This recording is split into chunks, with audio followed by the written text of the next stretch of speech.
Hey there, welcome to a Friday live edition of the Certified Badass Online Marketing Podcast. I'm your host, Bobby Klink, and I'm excited for today's show because we're going to be talking about something that really kind of rubs me the wrong way. And it rubs me the wrong way because it's something that I see happen in the online space repeatedly, something that gets brought up over and over again, where people are missing the important point. People are missing the actual thing that they should be learning from the point they're trying to make. Specifically, we're going to talk about how we periodically see people talking about the $1,500 paperclip that's sold by Tiffany and Company. And I don't know about you, but what I see this come up in is I see it come up in entrepreneur groups repeatedly with the basic message, hey, if they can sell a paperclip for $1,500, we should all be able to sell our courses for a lot of money. And it's like an encouraging thing, and I don't want to be the downer. I don't want to be like the glass half empty guy, but I've got to clarify some things about this because, again, there is a very important lesson to take from the $1,500 paperclip, which, by the way, isn't even a paperclip. It's a bookmark shaped like a paperclip.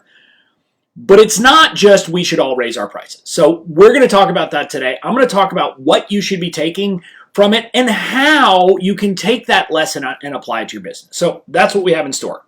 Now, before we get to the content, if you haven't heard yet, we opened the doors to tickets to our virtual event, Badass Online Marketing Live, which is happening in December. This is a passion project that we've been working on in my business since May. We went to training to learn how to put on a virtual event. We've gone deeper on this, and we have created an event and are continuing to create an event that is actually going to be an amazing experience that's virtual. So there's a couple of things. Number one, I'm going to be teaching a lot. This is not fluff-filled. You walk out saying, what the heck, did I learn anything? No, you're going to learn some stuff at this event, and it's going to be actionable information. I'm going to teach you the essential things to do to build a business that, number one, you love, but that will also be making you money consistently. Also, I'm going to teach you how you can build a business that's kind of heading towards selling that $1,500 paperclip that we're going to talk about today. So we're going to do that. So you're going to learn, but we're also being very intentional about this event to create an event that is as much like a live event as possible. And what I mean by that is some of my business besties. If you listen to the episode with Jillian Bowen, who is an Australian content person who was on my podcast, I don't remember the episode number. It was a while ago. She's like one of my business besties who I met at a live event. So I want to create that environment. So we are intentionally using a software platform that makes networking possible, easy, etc. So we are doing it from the nines.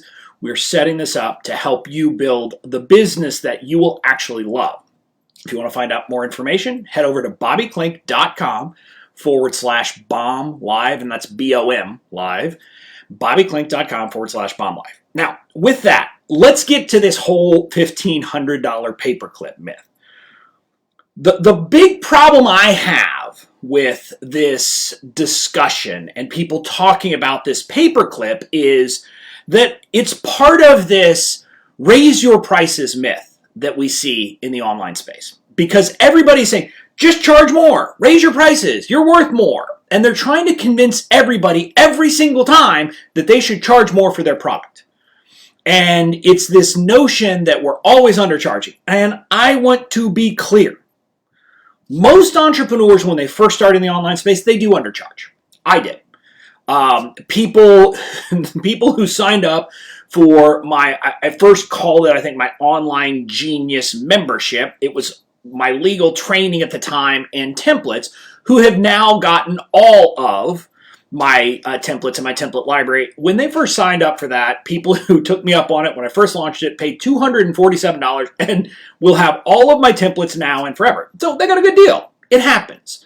So in that context, many times we do need to raise our price. But the problem is that people are being encouraged to simply raise their price and not think about what the pricing is, not actually think about pricing in a rigorous way. And if they do talk about how to set prices, too many of the gurus are saying, well, figure out how much you want to make and then reverse engineer it. Well, that's not how it works. You don't get to magically say, well, I want to make $5 million this year. That means I need to sell each one of my courses for $50,000. That'll work. No, you don't get to do that. That's not how pricing works. And let's be clear, no one outside of the online marketing space would ever suggest that as a way to set prices, because it's just ridiculous. That's not how you figure out how to price some things. And part of the problem here is that, let's be clear, I want to be very clear about something. Most of the things that we sell as online marketers, as online entrepreneurs, like, they don't have a value. Like, you can't look and say, well, this is actually worth X. You just can't, because it's, we're selling ones and zeros. We're selling training. We're selling teaching. What is that worth? I don't know. But it's not like I can look out and say, well, okay, there is a market for this and it, exact same thing, and you can't do that. So you don't have some objective thing to look for at pricing. So people are just saying, raise your prices, raise your prices, raise your prices. And again, it's ignoring basic economics. So now I want to talk about some pricing 101. And I hope that we're not going to go too deep here. I'm not going to get too in the weeds or too geeky and nerdy about this, but I got to talk about economics. There's this notion in economics, you're taught a very simple concept of supply and demand. Okay? If you haven't taken economics, basically one of the curves goes like this and the other one goes like this. And what that would say is that effectively, if you do that right, if you actually create that, what you can figure out from that is, what is the optimum price? In other words, how can you as the seller make the most money by setting the price the right way? I don't want to get into that detail because you'll never be right. The important thing that we need to talk about here, though, is that the demand curve, and actually understanding that there is such a thing as the demand curve, is important. The demand curve is essentially this thing that shows that, well, at this price, you'll have this many buyers. At this price, you'll have this many buyers, etc. So it's kind of charting out how many people will buy your product at various price points. And it makes sense. If you charge more, you will have less people buy. If you charge less, you will have more people buy. I mean, that's kind of why it's a curve, and that's the reason it looks like it does. And so you have to think about that, and you have to recognize, look, if I raise my prices, fewer people are going to be interested in my product. That is a reality of economics. But more importantly, you can't simply say, well, I want to make $100,000 off my course this year, so I will price it at $2,000 and I will sell 50 of them. Well, you have to ask the question, are there 50 people who will buy your course at $2,000? If the demand curve does not say that that will happen, simply setting that as your price is not the way to go. And it might be that, in fact, you should sell it at $1,000 or at $500, and you might make more money. And an important thing also for us to get is that, again, I'm not going to get too in the weeds, but the supply and demand curve, normally you have to think about supply. Well, in our world, if you're selling a course, if you're selling a membership, if you're selling anything scalable, the supply curve isn't going to look like a normal supply curve because you don't have a lot of cost involved in making the product. So you should be willing to supply it if it's at a profit. And it really is not a standard curve. So really what you need to figure out is, what is the demand for my product? And again, this is not an exact science. No one would say it is. And it's a really hard thing to do, to figure out what is the demand for your product.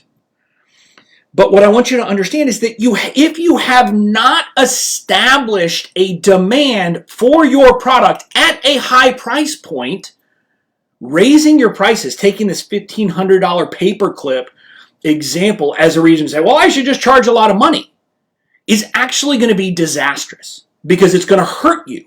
because you could have sold it at a lower price point to a lot of people, but it could be that your demand curve simply flattens out and says nobody's going to buy it at that price.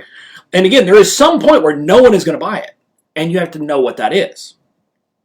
Now, with that in mind, with that pricing 101 discussion in mind, now I want to talk about the real lesson that we should all be taking from the $1,500 paperclip. It is not just raise our price.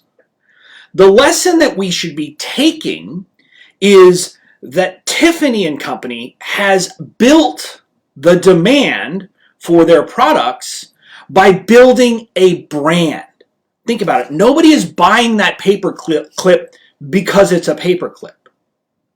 They're buying it because it's associated with the little blue box. It's associated with this brand that has this high demand from people. And I want to be clear. Tiffany and Company doesn't have broad demand among the entire public. It has demand among a particular set of the community. What they have done is built a brand that has built raving fans who say, I want to have their product. And it's not just Tiffany and Company that's done this. If you think about any luxury brand, that's what's happening. I'm going to be clear. The value, if you think about raw product or anything else, of a Louis Vuitton bag versus like a simple Kirkland brand bag from Costco isn't that different. But people are willing to pay more for Louis Vuitton because they have established a brand. They have built goodwill with their people. That is why the people who charge premium prices are able to charge premium prices. And so the lesson that we need to take from this is that if we want to charge premium prices, we need to be building our brand. And I want to say that again. If you want to sell at premium prices, you have to build your brand. And I want to be very clear about this. Building your brand does not mean selling.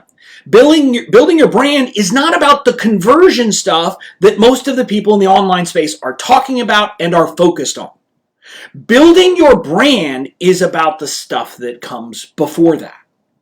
It's about being a thought leader in some sense, some way of the world. You can't simply take someone else's ideas and simply, say them. Or, you can't simply say the same thing that everyone else in your space is saying and be a thought leader and have people come to follow you because they're like, well, okay, you're saying the same thing as everybody else.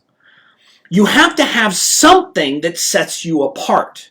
And so part of that is figuring out what is it that you believe that is different from what other people in your same space believe.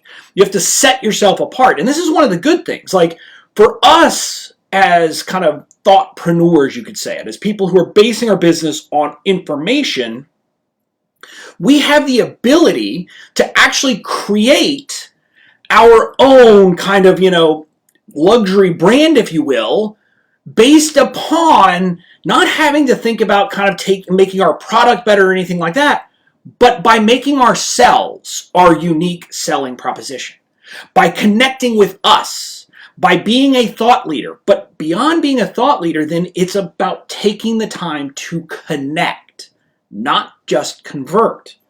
The stuff that I do, the reason why people will come to my website and like no funnel, nothing fancy, and buy a $1,000 product from me is because I have spent 2 years building goodwill and equity in my brand. And so people hear about me, people see that I contribute places, and they say, okay, I need legal templates. Yeah, let me go to Google, search Bobby Klink plus legal templates. They land on my website, they spend $1,000 like that. Now again, I probably could charge more for my templates. I don't know.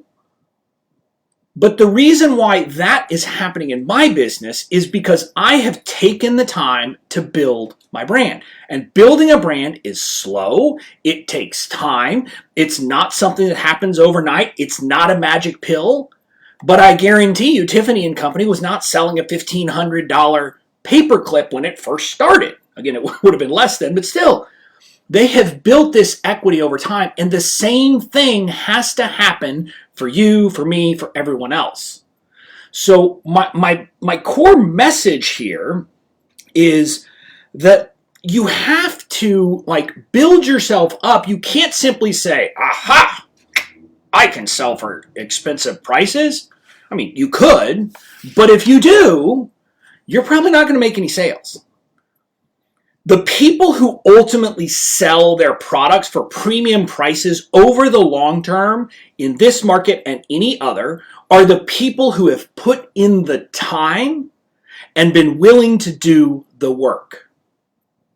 So my call to action to you today is that if you want to have a brand where you can sell your information-based product at a premium price, and by premium price, candidly, I'm talking anything over a couple $100s, you need to do the work.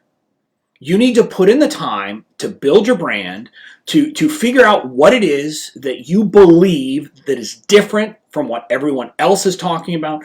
What are your values that are different than other people? How can you differentiate yourself so that you will have those ardent fans who come to you and basically say, I don't care what anyone else charges, I'm buying from you. That is how you can sell your $1,500 paperclip. So that's it. Now, again, if you're liking this, if you kind of like my way of coming about things, this kind of discussion is what we're talking about at Badass Online Marketing Live. I'm going to go deep into a new framework, which is kind of, it has 3 parts: commit to lead, connect with your audience, and coach conversion. We're going to talk about the different pieces of each of those, what you need to be doing, how you need to be thinking about those different things, and we're going to go deep so that you can start to do this. You can start to build your business, build your brand, so you'll actually love what you do and can feel comfortable that you'll consistently be making the living you want to make. If you want to get more info, head over to bobbyklink.com/bomb live. Again, that's BOM live. bobbyklink.com/bomb live. That's it, and have a great weekend.